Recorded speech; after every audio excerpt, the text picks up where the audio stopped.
Over the weekend, a rally organized in agitation of a Yoruba Nation in Osun State, Nigeria, garnered mixed reactions on social media.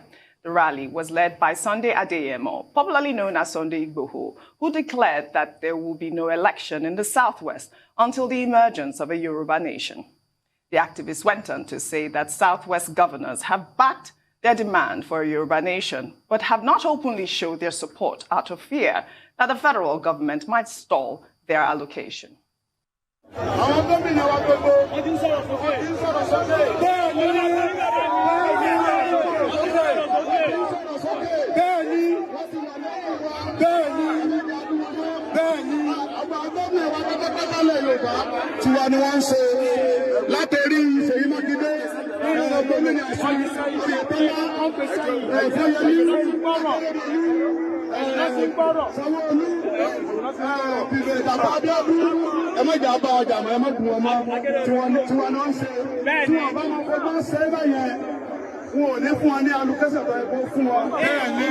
Tundu, he has mentioned names at this point. He has mentioned names of all these governors. I guess it's time for the governors to speak out. And this is not the first time Sunday Igboho is claiming that people are back in the Yoruba Nation. But I guess I wouldn't have time to take your analysis.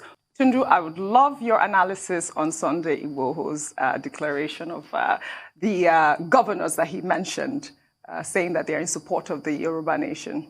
Well, he can say that. Yeah. I think the governors will have to confirm whether or not they are in support. What the governors have said so far at their Asaba meeting has been quite clear. They said nothing about a Yoruba Nation. They were talking about reform, restructuring state police and what have you. So I think that those men are more than able to speak for themselves. But I tend to agree with our previous guest, Honorable Sergius Ogun, who we spoke to earlier this morning, who made the point that all these agitations probably would not exist if restructuring had been done. And I keep going on about it in the most pedantic fashion, which I don't like to do. I don't see why a party or a candidate will make electoral promises and just renege. We were promised restructuring. That was part of the change agenda. You don't get to now be elected and refuse to actually implement it. It is wrong. It is fraud as far as I'm concerned. Yes. So that should have been done. Now, with regards to Sunday Igboho, these are similar to the calls that Nnamdi Kanu made in 2019. Yeah. He said in 2019 that if there's no referendum, that there will be no election in the Southeast. We know how that ended. There were elections in the Southeast, and in fact, APC made gains. So Sunday Igboho making this comment now, 2 years to go, I'm not quite sure if that will actually hold water. Yes, he made a lot of points too, but then he also said that, he's not Nigerian and he could not be arrested. I want to ask, where is he from if he's not Nigerian? Does he hold a Nigerian passport, or what passport does he hold?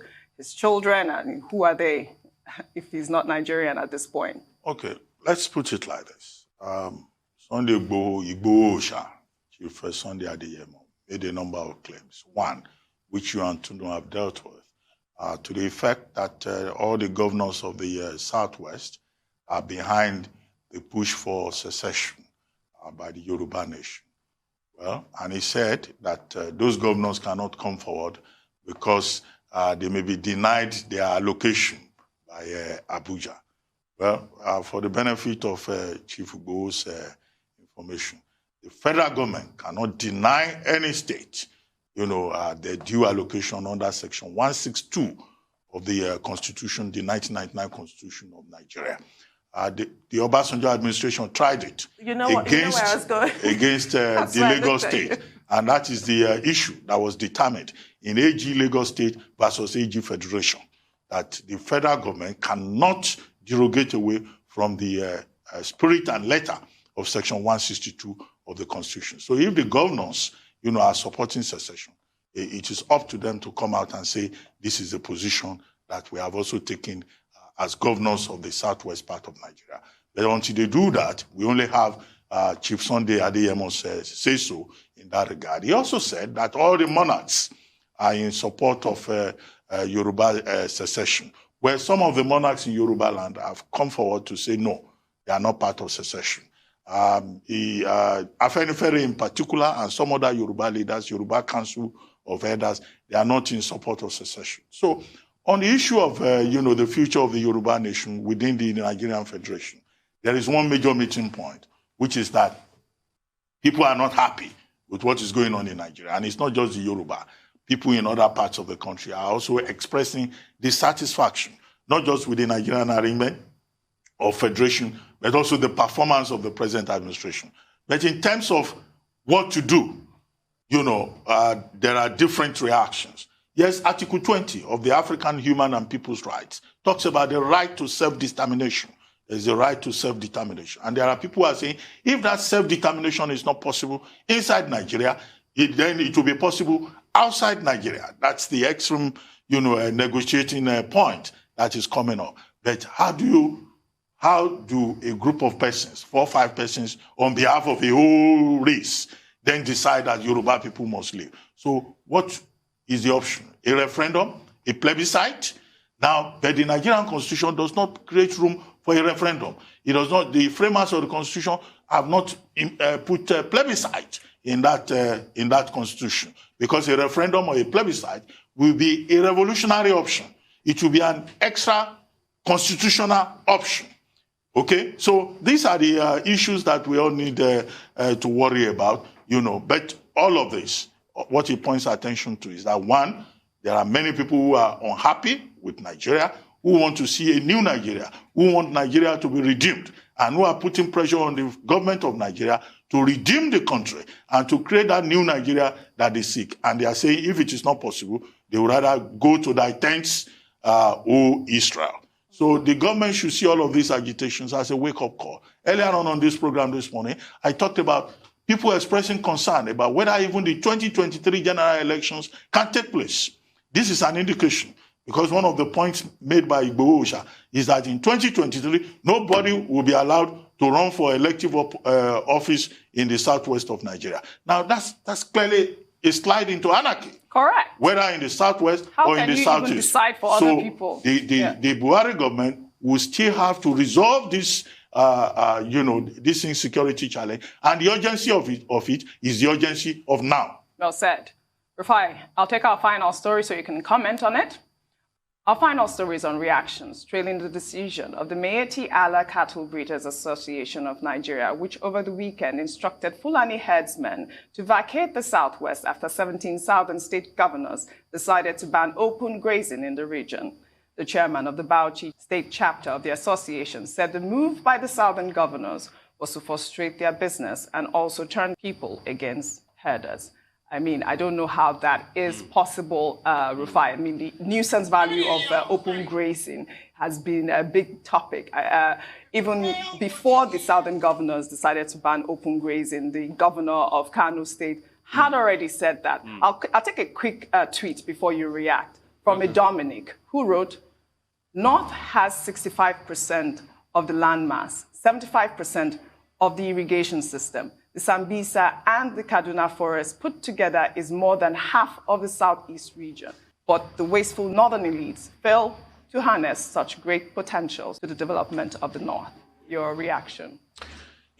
It's quite sad, Audrey, is that it is Nigeria as a country, we've retrogressed all over the years. It's as if as the year go by, we get worse than where we used to be. Because when you look at historical antecedents, I don't even see the reason why we have a case of open grazing. This was the same country where we put animals on carriages and train from north to south. They didn't graze openly. This was the same country in the 50s when we had Obodo Cattle Ranch. So we actually had ranches. And if these people want to run a business, as they call it, you can't run a business on another man's land. So there's a cost of running a business. So why don't you just graze? So the fact that we're even talking about this is just an indication of our stupidity, pervasive stupidity as a country. Yes. It's very shocking. And when you even look at it, what's the volume of milk or meat that the people that are grazing openly causing problem for others creating? Other countries that are ranching like America and Argentina and New Zealand produce more meat than you, more milk than you do with the open grazing. So your open grazing is a very ineffective method of agriculture because you suffer the cows can't optimally provide milk, their meat is tough and terrible, not tender. So what are you gaining from the open grazing? It's just causing wahala everywhere. And we've seen Governor Ganduje.